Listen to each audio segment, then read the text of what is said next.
There isn't much Cher hasn't done in her career. A Christmas album. Los Angeles, AP. There isn't much Cher hasn't done in her career. She's achieved EGOT status. She's the only artist to have a #1 song in each of the past 6 decades. Heck, she's got her own gelato business, Cherlato. But a Christmas album? That's new territory. So, why now? I just didn't want to do one, she told the Associated Press. I didn't know how I was going to make it a Cher Christmas album. The secret, of course, was to lean into the incredible eclecticism of her career, all while avoiding the sleepy, saccharine pitfalls of a silent night, heavy holiday release. Her first new album in 5 years, the appropriately titled Christmas, releases Friday. In some ways, it required Cher to find her voice again. She hadn't sang since a March 12, 2020, performance in Oklahoma City was canceled when a Utah Jazz basketball player tested positive for the coronavirus, so she called up her vocal teacher, Adrian Angel, who's 96, who came out and hung with me and we worked every day. File. Cher arrives at the premiere of Chevalier in Los Angeles on April 16, 2023. Cher's holiday album, Christmas, releases Friday. Photo by Jordan Strauss, Envision, AP, Filer, and then I went to the mic and I was able to sing, she says. I have very young vocal cords. On Christmas, Cher enlists an all-star list of collaborators.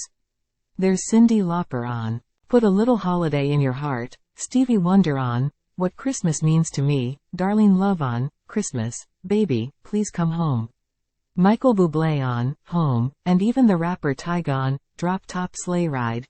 You read that last one correctly. But working with others in this way is something she says she's never done before. When you're Cher, do you really need a featured voice? Well, with Darlene, I wasn't going to sing her song without her, she says of the song they first sang together 60 years ago on A Christmas Gift for You from Phil Spector. With Stevie, I did the song, I loved the song, but there were just things I couldn't do, that were just Stevie, she says. So, I called him and just said, Stevie, I've done it.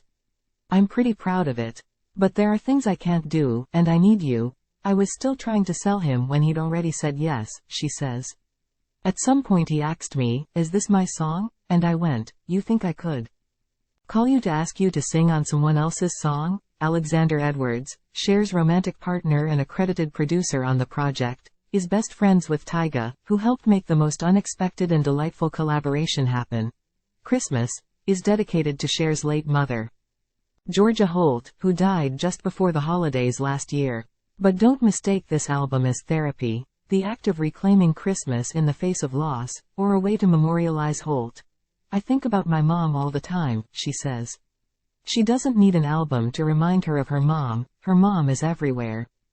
Time equals 400 ms. greater than, I don't have a bit of regret that my mom is gone because my mom was such a vibrant woman and she didn't like what was going on in her life, she adds. Cher says her mom sends her messages all the time. Like recently when she rediscovered a huge plate she made her mom, flipped it over, and read what it said. Dear Mom, I love you, Merry Christmas. And it was like, Mom, you're just not going to leave me alone, are you? She says. In addition to the album, Cher is preparing to release a 25th anniversary edition of her Grammy-winning album, Believe, on November 3rd.